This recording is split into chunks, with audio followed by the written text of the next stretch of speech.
花莲台东的铁路甲省道不时就有牛走入去，造成事故。花莲县府就定出管理条例，要求主人爱甲牛甲羊的耳仔定标示，方便追查。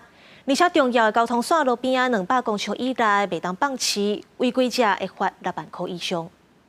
去年3月，花莲富里甲东德站之间有一只牛过铁轨路后太路过后撞死，车头规拢冒气，好佳在无人受伤。另外，2020年5月、2014年11月也拢发生人饲的牛走入去铁轨路造成意外，所以县府即马制定管理条例，规定辖区内的主人拢要家己饲的牛甲羊拍耳孔牌啊。放牧形态的牛都能够有钉挂耳标，一个明确的标示。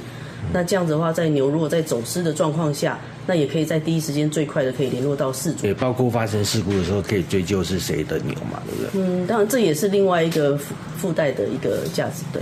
除了拍耳孔牌，也规定饲的范围要离省道甲重要交通运输路线200公尺以外才会使。违反的人会罚6万以上，并且照处来罚。业者对这项规定看法无同。耳标打上去，它在草丛里面一段时间它就掉了。你有的牛你要打耳标，防疫所它可能要配合我们去打耳标。台东实施以后，一直没打就是他们台东市好像是3000，这个东西如果距离可以50公尺，其实50公尺就很远的。目前伫县内有劣势农民差不多50户，若是无拍耳孔牌啊，讲是出代志就无法度追查。即马正伫咧各乡镇市办说明会，讨论罚款的金额、饲的所在，一个协助人力的问题，会收集各方的意见来入讨论，结果在公布规定。